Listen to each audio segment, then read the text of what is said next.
Agora dá.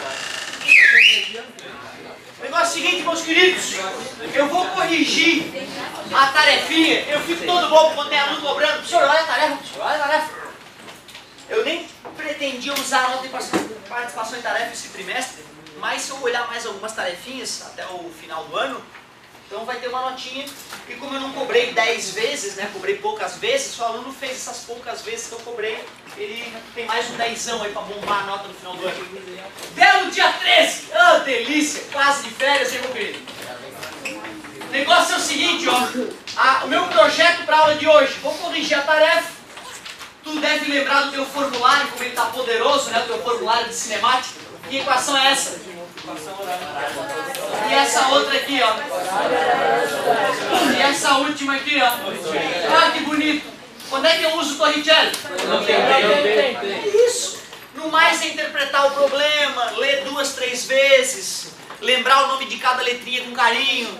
Aí tem questão dessa que dá trabalho pra caramba, mas não é o que a gente vai trabalhar, a gente vai trabalhar as questões básicas. Eu quero que me mostre que tu sabe o básico. O bacana dessas equações é que também serve quando o cara joga o objeto para cima ou joga ele com força para baixo, para descobrir a altura. Tem cara até que tira D e D0 e chama de H. Chama o A de G. Babaquice, te falei já. Então, na verdade, queda livre e lançamentos verticais, seja para cima, seja para baixo, nós já podemos determinar o que vai acontecer com essas equações. Muito obrigado. Caso não tenha o tempo nem a aceleração. Pois é, galerinha, olha só. É impossível o cara fazer uma questão para ti em que ele te dê só uma equação e 2 incógnitas, porque aí vai ter infinitas soluções. Então nunca vai poder uma questão de física sobrar mais do que uma letrinha para resolver.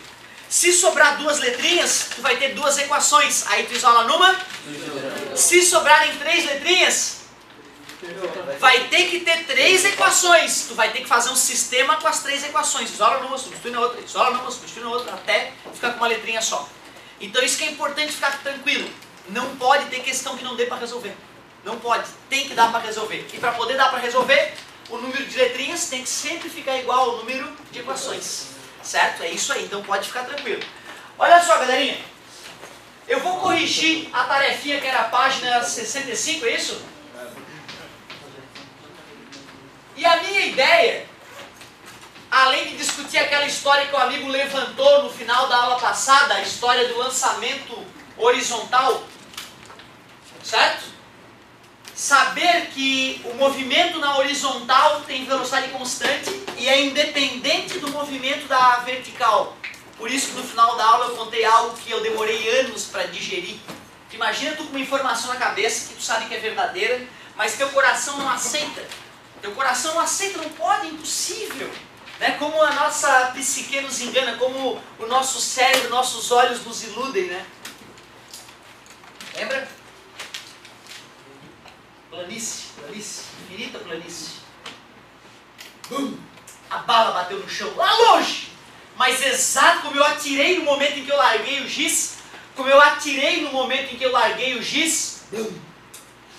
na hora que o giz bate no chão, a bala tem que bater no chão, exatamente no mesmo tempo. Independente da massa. Independente, claro, a gente já sabe desde o primeiro dia de aula. Lembra quando eu peguei um cadernão com 400 e poucas páginas de uma folha e joguei na tua frente os dois?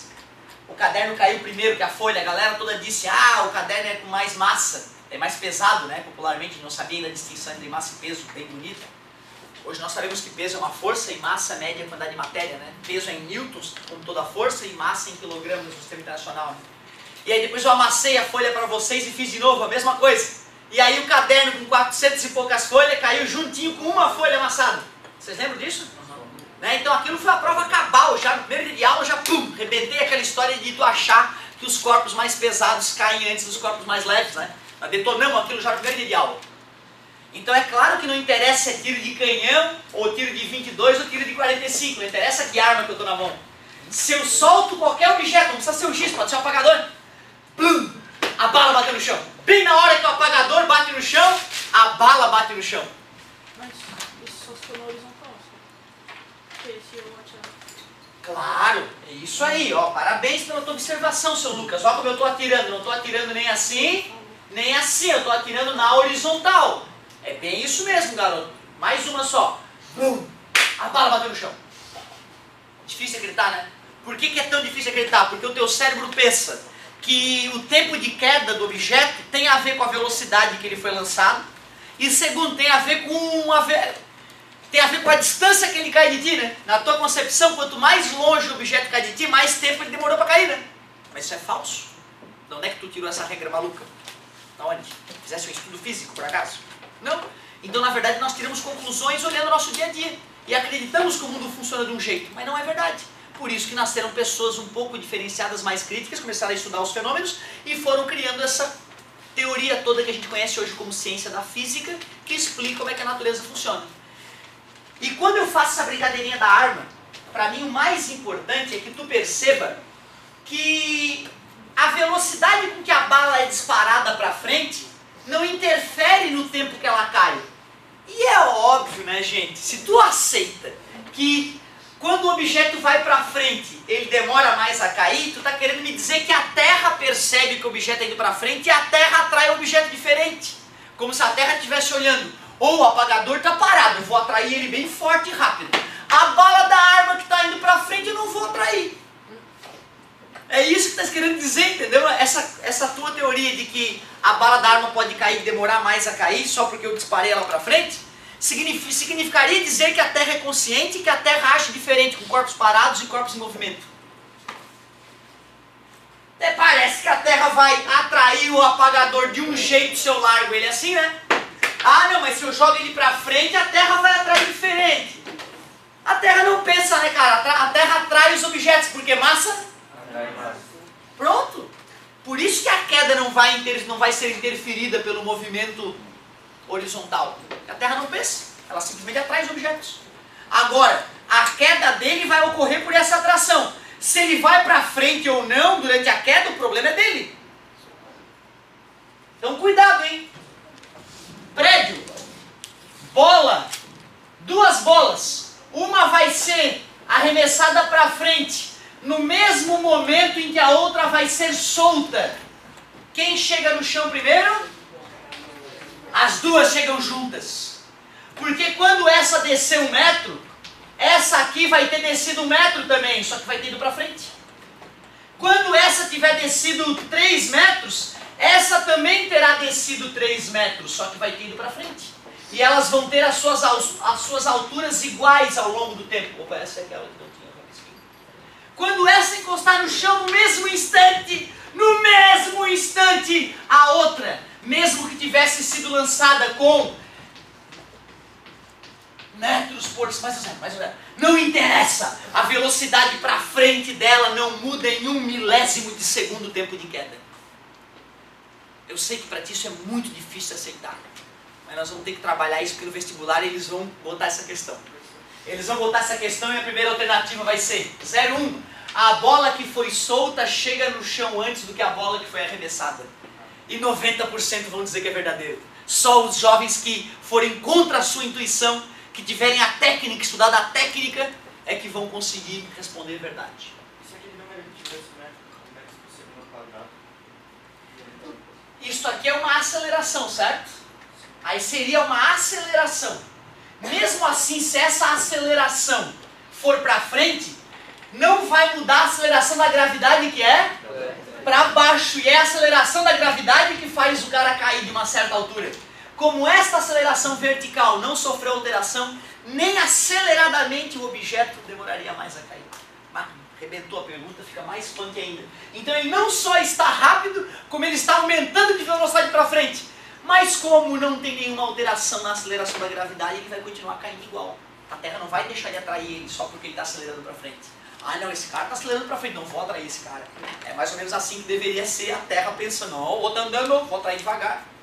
Outra coisa do avião, né? O avião, eu acho, por ter alta velocidade, dá a sensação de que, cuidado, não tem asinha, tá?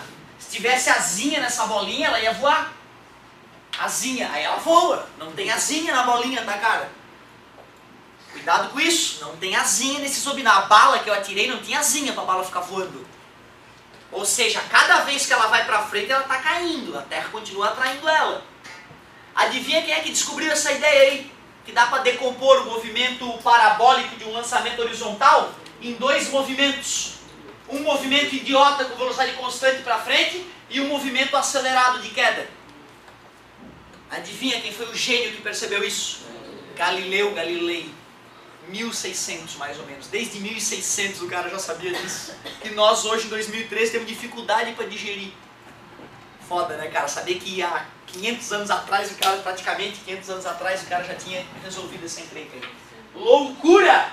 Mas calma, galerinha, fica tranquilo que nós vamos ter tempo para digerir essa ideia do lançamento horizontal. Fica tranquilo. Eu só estou plantando essa sementinha da dúvida aí no teu coração para depois ficar mais fácil de tu digerir. Obrigado. Vai vendo notícia, galera, vai me salvar.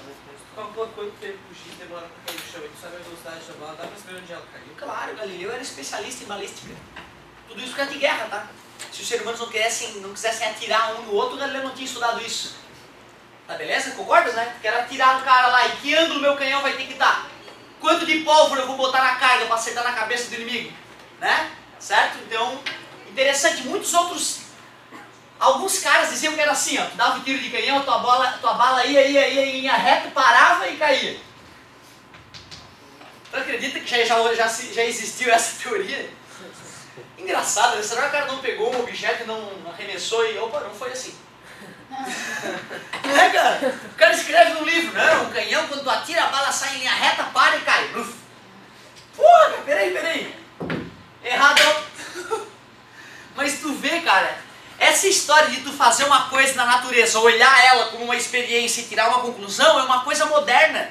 Antigamente não tinha isso. Tu pensava, escrevia tuas ideias, por mais bizarras que fossem, a galera lia, ou gostava ou não gostava, mas ninguém pensava, peraí, deixa eu fazer um experimento para ver se é verdade, de lançar uma rocha e analisar o movimento da rocha e ver que era uma grande idiotice. Mas tu vê, teve gente que já imaginou que a bala de um canhão se movia assim, ó. Coitados. Na verdade, o que eu vou te mostrar, porque isso que a gente discutiu, ó, lançar de cima de um prédio, é chamado lançamento horizontal, que é diferente de pegar um canhão que está no chão e lançar a bala com certo ângulo alfa, né? Diferente isso aqui, né? Esse é lançamento horizontal, esse aqui é lançamento oblíquo. Mas as ideias por trás dos dois fenômenos são muito parecidas. Só para matar a curiosidade, sabe como é que eu mato essa charada aqui? Eu primeiro decomponho a velocidade em Vx e Vy. Com o Vy eu descubro quanto tempo ele vai demorar para subir. E o tempo de subida é idêntico ao tempo... Claro, é a gravidade que atua tanto na subida quanto na descida. Ao mesmo tempo que a aceleração da gravidade demorou para parar o cara, vai demorar para acelerar novamente. Outra, a velocidade para cima na subida, no lançamento, é idêntica à velocidade para baixo na chegada. Outra coisa que eu não aceitava. Meu primo, eu lembro como se fosse hoje, eu estava no 7º ano, o 8º ano, 7ª série. Meu primo no 2º ano do ensino médio. Ele ia todas as férias, ele ia lá para casa no verão. Ele é de Blumenau, né? Eu sou de Ibituba, então Ibituba tem praias, lagoas, né? E Blumenau tem clubes de piscina. E aí então ele preferia ir para Ibituba. Não que o clube não seja legal, mas é melhor a praia geralmente, né? A lagoa. E aí então ele falou para mim que o professor dele ensinou que se tu desse um tiro para cima com uma arma, a bala ia, subia, parava e ao voltar batia no chão com a mesma velocidade do tiro. Eu falei para ele, não acredito. E ele, eu não acredito, impossível, não tem essa. Ridículo, impossível. Não acredito. E depois de um tempo eu entrei na física, né, no estudo da física e vi que realmente aquilo que ele estava falando era verdade, com uma condição que ele não me falou. Desprezando? Claro. Até porque se não fosse a resistência do ar a cada chuva, massacre na Terra. Exatamente. É isso aí. Lembra disso? Certo? Bacana você estar aí lembrando desses detalhezinhos. Mas como é que mata lançamento oblíquo então? Tu decompõe a velocidade em Vx e Vy. Com a Vy tu calcula o tempo de subida que é igual. E aí tu sabe o tempo total. Sabendo o tempo total, com a velocidade horizontal, que é constante, que não sofre a ação da gravidade que é para baixo. Com o tempo total e com a velocidade Vx que vai ser constante, tu descobre o alcance. Tu descobre em que ponto a bala vai bater. Ou seja, um lançamento oblíquo que é complexo é decomposto em dois movimentos bobos. Um constante, com velocidade constante para frente, e um acelerado de subida e descida. Essa foi a grande sacada do Galileu que revolucionou os estudos de balística, que até hoje são usados esses conceitos. Ou seja, o movimento é independente do movimento, chamado princípio de Galileu. Princípio de Galileu. É o princípio que nos permite decompor um movimento complexo em dois movimentos simples e obter o mesmo resultado. Certo? Ele desprezava o atrito no começo, porque assim, cara, ó, com atrito, essa bala de canhão cairia aqui assim, ó. Beleza? Sem atrito, a parábola é igual da primeira metade para a segunda metade. Beleza? O que a gente começou a perceber também na física? Que era mais fácil, às vezes, calcular as coisas com considerações falsas, por exemplo, desprezar o atrito, e depois corrigir o cálculo em função do atrito. Isso, às vezes, é melhor, é mais efetivo do que tu já tentar fazer o cálculo verdadeiro. Beleza? Certo? Ótima colocação. Então, beleza. Depois desse prolegômeno, vamos à correção da tarefa para depois a gente discutir um pouco mais essas situações. Professor, mas Pois não. com a resistência do ar, aí, se tivesse um X pressionado, eu vou fazer uma pequena paradoxa. Repete? Se tu atirasse as coisas contra uma arma e tivesse a resistência do ar, aí ela faria uma pequena paradoxa. Se tu atirar perfeitamente para cima, ela só faria parábola se o vento jogar ela para um lado ou para o outro. Certo? Mas qualquer inclinação mínima que ela sofra, ela vai fazer uma parábola. Professor, na época do Galileu ele já tinha conhecimento sobre a resistência do ar.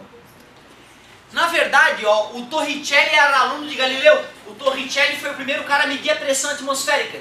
Ele sabia da resistência do ar, mas ele não sabia como medir a pressão atmosférica, ele não sabia o que era essa coisa em volta da gente. Certo? Então ele sabia que existia, mas ele não sabia medir com precisão. Então foi logo depois de Galileu Galilei que Torricelli mediu a pressão atmosférica pela primeira vez na história, 760 milímetros de mercúrio. Já contei para vocês, já mostrei o barômetro para vocês, não foi? E aí, a partir daí, mais estudos foram feitos, aí se descobriu que a resistência do ar era relacionada à velocidade ao quadrado, ou seja, dobrando a velocidade de um móvel que se move no ar, quadruplica a força de resistência do ar, certo? Aí, posteriormente, é que foram descobrindo mais detalhes. Então, ele sabia que existia, mas não tinha domínio completo de como calcular isso. Boa pergunta. Página 65, vamos ver o que nos aguarda essas questõezinhas que eu pedi para vocês. Uma bola desliza inicialmente sobre um plano inclinado, trecho 1, depois sobre um plano horizontal, trecho 2, e finalmente cai livremente, trecho 3, como mostra a figura. Desconsidere as forças de atrito durante todo o movimento. Considere os módulos das acelerações da bola, nos trechos 1, 2 e 3, como sendo A1, A2 e A3, respectivamente. Então, beleza, ele veio descendo uma rampa, depois ficou horizontal e depois caiu da mesa. Trecho 1, lá vem a bolinha, bonitinho. Trecho 2, trecho 3. Ele chamou A1 aceleração do trecho 1, A2 aceleração do trecho 2, A3 aceleração do trecho 3. Sobre os módulos dessas acelerações, nos 3 trechos do movimento da bola, pode-se afirmar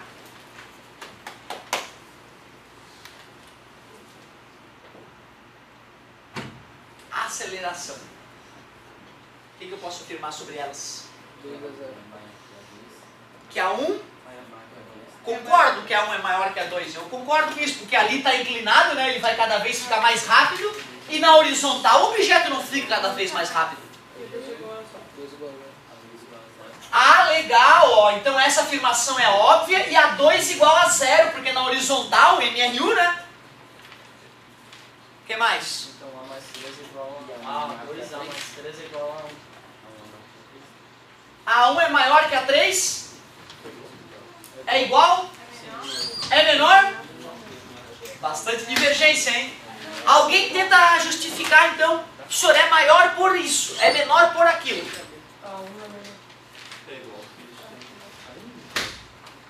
Será que cair numa rampa é a mesma coisa que cair sem rampa? A efeito da gravidade vai ser o mesmo. Porque tá sem atrito. Sem rampa ele está caindo. Caindo. E a aceleração de alguém que cai? 10 metros por segundo ao quadrado. E numa rampa? Já escorregasse numa rampa? É igualzinho a cair em queda livre. Claro que não, teu pai não ia te deixar brincar no parquinho.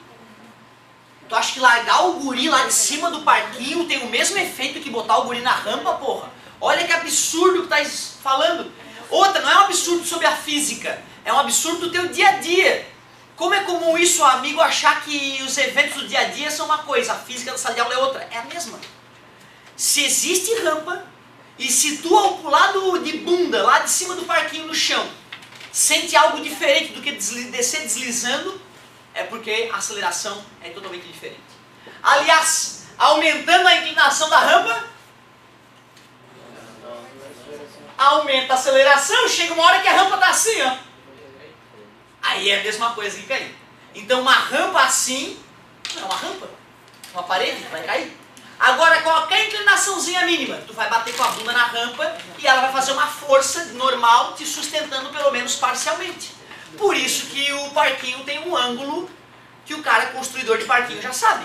Assim as criancinhas morrem, assim as criancinhas se divertem.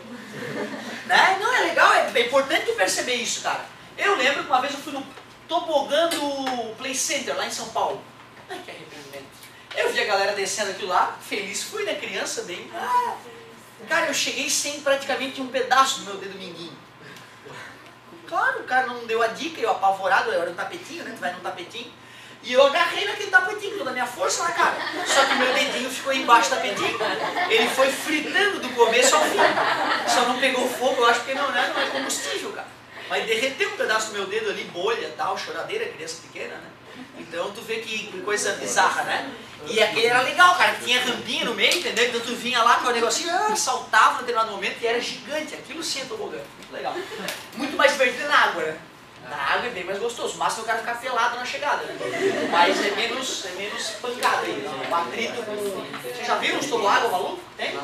Tem uns no Nordeste lá, que é bizarro, né? Quero ver se eu vou essas festas. Kamikaze, né? Diz que eu não quero kamikaze. Ô galerinha, olha só. Letra B, eu concordo com o amigo.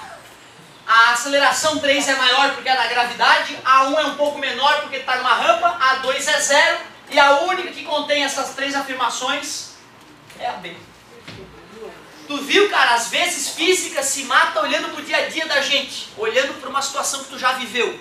Todo mundo já desceu de um parquinho, né? Todo mundo talvez já tenha se jogado também de cima de um parquinho, pulado de uma altura mais alta. Eu não sei, eu já fiz isso. Eu já fiz. A minha casa estava em reforma, uma vez tinha um telhado grandão, né? E eu tinha um dos caras que arrumava o telhado, que sei lá, acho que era o elo perdido entre o homem e a evolução. E o cara, então, ele escalava as coisas de um jeito que eu ficava gurias, abismado com aquilo, né? E aí o cara pulava do telhado, dava uns rolamentos, eu, porra, fiquei encantado com aquilo, né, cara? O cara praticamente um Homem-Aranha. E aí eu subi no telhado, olhei lá pra baixo, ele pulou, vou pular também. E pulei, cara. Só que eu era uma criança, entendeu, cara? O cara era um adulto que tinha, sei lá, técnicas de lepacu, sei lá, coisa desse tipo. E aí pronto, destruiu um tornozelo, né? Então tu vê, cara, naquele dia eu percebi que o parquinho que tinha rampinha era bem mais suave do que pular sem a rampinha, certo? Então tomem cuidado com isso. Questão 2, não foi engraçado, foi bem triste. Eu queria ser pedreiro. Minha casa estava sempre em reforma, eu vi meu pai toda semana distribuindo dinheiro para os pedreiros, pô, esses caras ganham dinheiro toda semana. Eu queria ser pedreiro, até uma certa idade eu queria ser pedreiro. E olha, cara, tu sabe, né, tem mestre de obra que ganha muito mais que professor. A galera ri, acha que é uma profissão menor que qualquer outra, eu já te falei. Não interessa se tu trabalha vendendo teu corpo ou se tu trabalha intelectualmente. Não é isso que define quem tu é como ser humano. Pra mim, neurocirurgião e prostituta é pessoa, tudo igual. Eu não diferencio esse tipo de gente, nem a opção sexual, nem o trabalho da pessoa. Só acho que trabalhar com a mente é muito mais gostoso do que fazer trabalhos que exigem um esforço corporal muito maior. Por isso que eu te falo, o estudo é a luz, só por isso. Mas eu não tenho preconceito contra nenhum tipo de trabalho. Eu acho tão nobre esfregar o banheiro dos outros quanto operar uma pessoa e salvar a vida dela. Pode ter certeza. Até porque, sem a mulher para limpar o trono dos neurocirurgião, eu duvido que ele ia ter tempo para viver normalmente e ser um grande neurocirurgião se tivesse que esfregar a privada dele quase todo dia. Duvido. Então a gente às vezes, né? É porque eu tinha preconceito, tá? Numa certa época da minha vida eu tive preconceito. Eu achava que um tipo de trabalhador era melhor e um tipo de trabalhador era pior. Hoje eu penso diferente, eu acho que um tipo de trabalho pode ser menos desgastante e mais rentável e outro mais desgastante e mais rentável, mas não que uma pessoa seja melhor que a outra, isso é importante que fique claro. Foi veiculado na televisão um programa de uma marca de biscoitos, propaganda de uma marca de biscoitos com a seguinte cena. Um um jovem casal estava no mirante sobre um rio e alguém deixava cair de lá um biscoito. Passando alguns segundos, o rapaz se atira do mesmo lugar de onde caiu o biscoito e consegue agarrá-lo no ar. Em ambos os casos, a queda é livre. As velocidades iniciais são nulas. A altura da queda livre é a mesma e a resistência do ar é nula. Então ele já mudou um pouco a propaganda. Porque na propaganda eu lembro o cabelo do cara ficava esvoaçante enquanto ele caía. E se o cabelo do cara está esvoaçando é porque tem ar batendo na cabeleira dele. Então tinha resistência do ar na propaganda. Mas aqui ele está dizendo para esquecer a resistência do ar. Para Galileu Galilei, a situação física deste comercial seria interpretado como impossível porque a altura da queda não era grande o suficiente. Mesmo que fosse infinita a altura da queda, ele jamais chegaria na bolachinha, porque se a velocidade inicial era a mesma e a aceleração é a mesma, a bolachinha vai estar sempre um pouco mais rápida e um pouco à frente do cara que pulou depois. Dá pra calcular quanto uma pessoa vai chegar na outra? Sim. Quanto uma tá assim, a outra tá assim? Sim, não no ensino médio, a não ser que eu te dê todos os detalhes, a força de resistência, tudo bonitinho, aí dá pra calcular até no ensino médio. Mas do ponto de vista da engenharia, determinar o formato que o corpo do cara vai ter para que elas se encontrassem, seria de altíssima complexidade. Mas daria para criar uma questãozinha, considerando que a força de resistência no paraquedista é tal, e que a força de resistência no paraquedista tal é outra, determine quando eles se encontram. É problema de encontro de móveis. Já vou te falar como é que é a técnica de solução. Monta a equação horária da posição para o paraquedista 1, monta a equação horária da posição para o paraquedista 2. Na hora do encontro, a posição dos dois são iguais. Iguale as equações. Acha o tempo da equação de segundo grau. Simples assim, vai terminar com máscara. Certo? Monta a equação da posição para paraquedista 1, monta a equação horária da posição para paraquedista 2, iguala as equações. É assim que se age em encontro de móveis. Mas aí o tempo teria que ser igual, só. Como é que é? O tempo, eles têm que ter lado ao mesmo tempo. Não. A ideia é que um cara pulou 2 segundos depois do outro. Se tu chama o tempo de uma equação de t, o tempo da outra equação vai ser t menos 2. Olha como é delicado. Eu dei a ideia, eu não te ensinei a resolver. Eu te dei a ideia por trás do negócio. Na hora de botar a mão na massa, tá cheio de detalhezinho para resolver. Certo? Só para não deixar o amigo, né, agoniado aí. Ou, de repente, quando o professor não responde alguma coisa na hora exata, o aluno pode ter a sensação que o professor não manja do assunto, né? Eu também tenho essa preocupação, às vezes, de mostrar para o aluno que eu tenho competência técnica plena. E vou até fazer uma questão dessa para aqui até o final do ano. Vamos fazer uma dessa aí, sem problema nenhum. Por que não, né? Galera, lembrando uma coisa que eu fico um pouco triste, tá? Às vezes tu vê alunos que são geniais, que têm uma grande capacidade na física, na matemática, na biologia, na química, seja onde for, e esmorecem, ficam com pouca vontade de ir à frente, ou esperam o professor. Não se esqueçam, o meu ritmo é o ritmo de todos. Se um de vocês está mais rápido, não deveria esperar pela turma, deveria pegar a apostila e começar a fazer todos os exercícios, ou baixar na internet, prova do ITA, física, baixa e começa a fazer, essa matéria eu nunca vi. Aí me chama, vamos numa assistência, vamos tirar dúvida.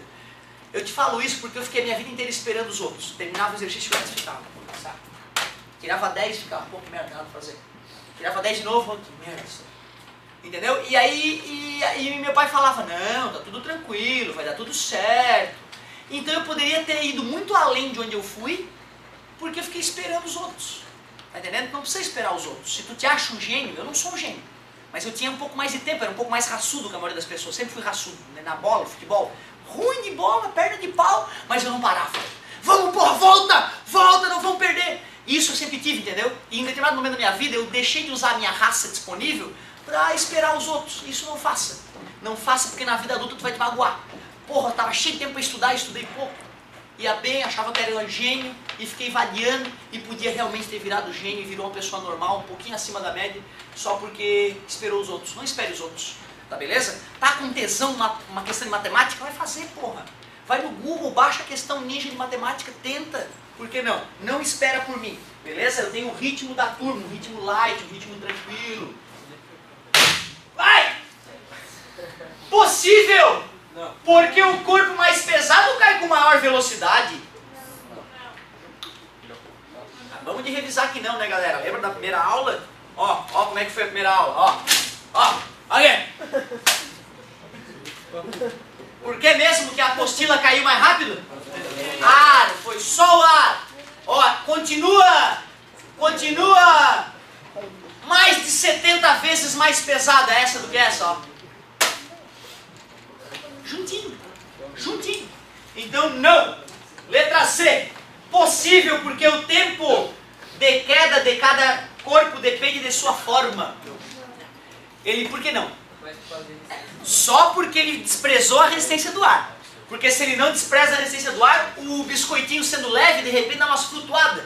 E se o guri, né, o suicida, fizer um formato bem aerodinâmico, de repente ele até chega no biscoitinho. Eu quero ver ele agarrar o biscoito, né? O biscoito sambando no ar e ele pega o biscoito. Quero ver ele pegar o biscoito. Letra D. Impossível, porque a aceleração da gravidade não depende da massa dos corpos. É isso aí. Tu vê, né, cara, a gente teve uma aula que deduziu um monte de equação, mas na hora de fazer as questões é tudo teoria, tranquilinha até agora, pelo menos. Manda. Mas, tipo, a gravidade só não altera por causa da massa, porque a massa da Terra é muito maior, né? Não. Tá pensando no que tu falou. Porque, tipo, a gravidade é a elevação das massas, certo? Sim. E a elevação das massas depende da massa de cada indivíduo, assim. Sim. Então só não altera porque a massa da Terra é muito maior que a massa dos dois objetos, certo? Não entendi o porquê. Se me justificar, talvez porque essa é a lei da atração das massas. Aqui está a massa da Terra, aqui está a massa de um certo objeto M1. Certo? Beleza.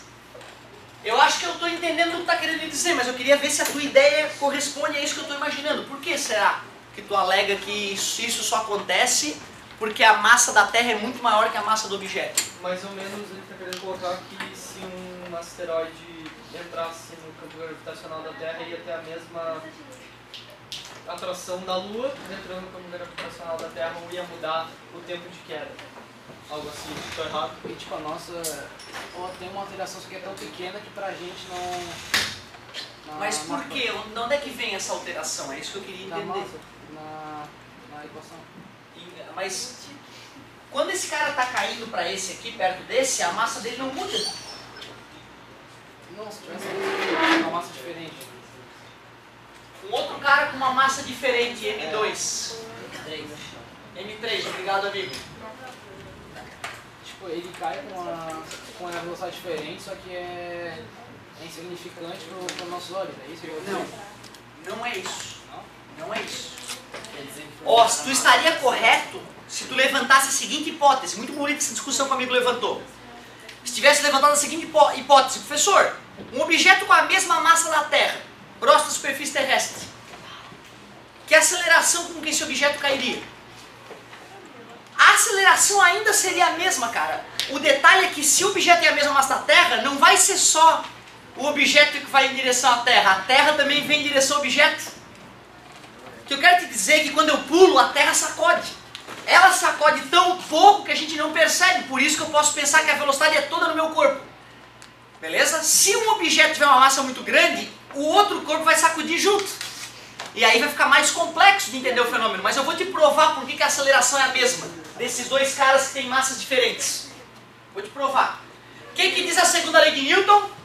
Força resultante é igual a massa vezes a aceleração, não é isso a segunda lei de Newton? E vai dizer que não é bem lógica. Quanto mais força eu faço no objeto, mais a velocidade dele muda. Quanto mais massa o objeto tem, mais difícil é mudar a velocidade dele. Não é intuitivo? É intuitivo, nós dava peteleco. Peteleco no giz voava, peteleco no apagador acelerava menos, mais massa, menos aceleração. Dava peteleco fraquinho, acelerava pouco. Dava peteleco forte, acelerava bastante, mais força. Aí, na verdade, essa ideia ela nasce assim, né? Força resultante sobre massa. Segundo a lei de Newton, adquirida por um corpo diretamente a força resultante, segundo a lei de Newton. Tranquilo? Vamos aplicar a segunda lei de Newton no corpo de massa 1? Vamos? A aceleração do corpo 1 é a massa... Opa! É a massa do corpo 1 embaixo, dividido pela força que atua nele. Da onde vem essa força? Tudo bem? Então vai ficar Gzão, massa da Terra, que eu chamei de M2, massa do objeto 1 dividido pela distância entre eles ao quadrado. 6,67 vezes 10 a menos 11. Tudo bem para vocês? Olha o que vai acontecer. Corta a massa M1 com a massa M1 e olha o que sobra de aceleração para o objeto 1. Gzão, massa da Terra, dividido pela distância ao quadrado. Vamos aplicar a segunda lei no objeto 2? Quem é a aceleração do objeto 3? Perdão, animal. 3 é a força resultante nele dividido pela massa dele. Massa. Mas como é que eu calculo a atração entre o objeto 3 e a Terra, que é o objeto 2? Gzão, Mzão 2, Mzinho 3. Mas como eu estou dividindo Mzinho 3 por Mzinho 3, a massa do cara some da equação, bicho. E a aceleração do objeto 3, Gzão, massa da Terra, distância. Olha as equações. Putz, se a distância for a mesma, a aceleração é a mesma. Eu também, como tu, achei um absurdo no começo que corpos mais massivos não caíam mais rápido que corpos leves. O professor fez a mesma prova, eu também não acreditei na mesma hora. Porque tem coisa matematicamente que é difícil de digerir na nossa cabeça. Mas vou tentar intuitivamente. Vou detonar intuitivamente essa história. Nós já fizemos. Mas tu vê, não importa. Mesmo um aluno bom, ele esquece de tudo que foi ensinado. Tudo, professor, tudo. Se não treinar, tudo. Não, quero mais diferença de massa. Ah, bem diferente, bem discrepante as massas. Tranquilo? Não vou arremessar nada. Ó, o que é mais fácil acelerar? Prova.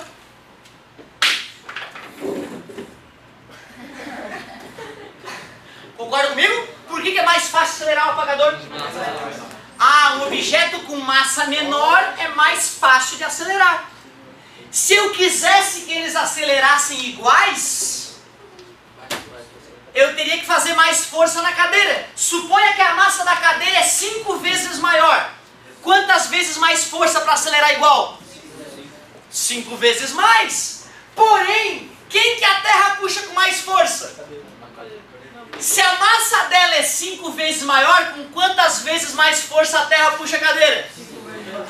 Já que ela é atraída com 5 vezes mais força, mas é 5 vezes mais massiva, as acelerações têm que ser igual, pô, é óbvio. Intuitivamente também vai. Mas o mais legal é quando esse raciocínio parte de ti, não de mim. Eu já tinha te raciocinado contigo lá no começo do ano sobre isso. Só que foi muito rápida a discussão. Era difícil digerir aquilo. Hoje estás mais maduro. De novo, é mais fácil acelerar o apagador do que a cadeira. Se eu quiser acelerar junto, essa cadeira tem que ser puxada com mais força. Supondo que a massa da cadeira seja 10 e a massa do apagador 1, um absurdo, 1 kg e 10 kg, eu preciso 10 vezes mais força para acelerar igual do que esse. Mas já que esse tem 10 kg e esse 1 kg, a Terra puxa esse com 10 vezes mais força do que esse. Ou seja, a força com que a Terra atrai o objeto é diretamente proporcional à sua massa, e a dificuldade de acelerar também é proporcional à massa. Por isso que a aceleração de queda tem que ser constante. Professor, mas se dois corpos caírem no mesmo ponto, um mais pesado que o outro, considerando a resistência do ar em um corpo menor e um corpo maior, a resistência do ar não vai trazer mais dificuldade no corpo menor? Essa nossa discussão toda desprezando a resistência do ar. Isso eu achei que estava claro já. Então, se para alguém não estava claro, morra o ar. Morra o ar aqui no primeiro ano. Esquece essa porcaria do ar, porque senão realmente vai te confundir. Beleza? Parabéns pela tua observação. Toda a análise foi feita sem resistência do ar. Parabéns pela observação. Ótimo. Pessoal, na verdade, se tu for analisar outras aulas, teve uma aula que eu te mostrei que a aceleração da gravidade na Terra depende da constante gravitacional universal, da massa da Terra e do raio da Terra ao quadrado. Eu até disse que a aceleração da gravidade na Terra não é igual em todas as pontas da superfície. Porque ela é achatada e tinha outro motivo ainda. Além de a Terra ser achatada, então aqui está o Equador, e aqui estão os polos. O raio no polo é menor do que o raio no Equador. Ou seja, onde a aceleração da gravidade é maior? Já que o raio é menor, como o número está embaixo, onde o raio é menor é que a aceleração é maior. E tinha outro fato que fazia a aceleração da gravidade ser maior nos polos do que no Equador.